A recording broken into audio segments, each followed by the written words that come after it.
Je peux dire que j'ai découvert l'engagement citoyen lorsque je suis devenue scout. Ce fut une belle aventure humaine où j'ai appris à faire œuvre utile pour ma communauté. Travailler en équipe, être endurante, engagée, penser à l'intérêt général plutôt qu'à l'intérêt personnel, construire des abris, être empathique. Ce sont des valeurs que j'ai développées grâce à mon engagement et plus tard, j'ai rejoint d'autres organisations qui m'ont permis de les renforcer. Dès votre plus jeune âge, vous avez la possibilité de vous engager dans la vie publique. L'engagement citoyen, c'est parfois ce que vous faites sans vous en rendre compte.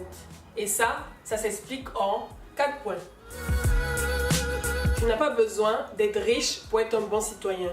Ben non, même Rihanna l'a dit lors de son discours à Harvard. Vous n'avez pas besoin d'être riche pour aider quelqu'un. Il suffit juste de regarder autour de vous et d'agir. Avoir un cœur et de la volonté valent bien mieux que des milliards sans compassion. Une accumulation de déchets qui font de votre quartier un nid de moustiques. Ne pas jeter vos déchets à tout va dans la rue. Votre voisin vieux et seul qui reste abandonné chez lui à la maison toute la journée. Un groupe d'écoliers traverse la route sans surveillance, devenir donneur de sang, rendre visite à des malades en phase critique. Vous devez mettre juste un pied devant l'autre et agir pour la communauté qui vous entoure.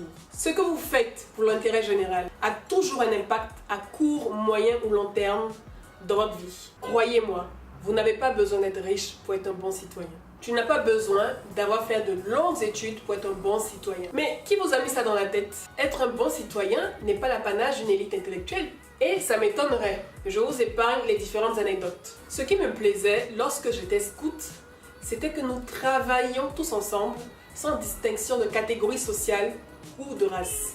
Pareil au sein de l'organisation Akendewa, où la promotion des bons usages de l'Internet a toujours été un moteur de cette communauté. Sensibiliser et soutenir bénévolement. Utiliser les outils technologiques pour aider les autres en situation de difficulté.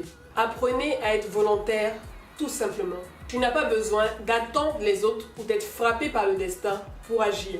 Non, tu es doué d'un libre arbitre et je sais que tu as une volonté de faire au fond de toi. Oui, toi, n'attends pas juste que l'autre se bouge ou n'attends pas de te trouver dans une situation désespérée avant de te sentir concerné. Tu peux t'engager en tant que bénévole dans une association, par exemple un club de sport ou un groupe qui apprend aux enfants à coder ou dans une association caritative. Il y a aussi la possibilité de s'investir dans une association de service public ou de sapeurs-pompiers.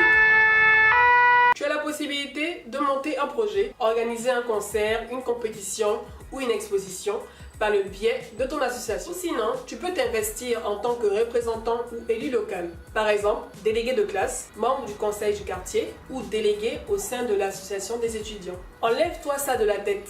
Être un jeune Africain dans cette nouvelle ère est une opportunité énorme. Pas un handicap. On n'a pas besoin d'avoir des cheveux blancs et de se faire appeler les vieux pour se sentir concerné par l'engagement citoyen. Un jeune qui organise un tournoi de Maracana au profit des jeunes handicapés de sa commune ou des écoliers qui se sensibilisent entre eux pour ne pas laisser la cour de récréation dans un sale état. Toutes ces actions n'ont pas besoin de cheveux blancs ou de postes à responsabilité pour se sentir concerné par le bien-être de la communauté. Et enfin, n'oublie pas, le bienfait n'est jamais perdu. Fais aux autres ce que tu voudrais qu'on fasse pour toi. Mets l'intérêt général avant ton intérêt personnel et tu verras ton impact dans la communauté.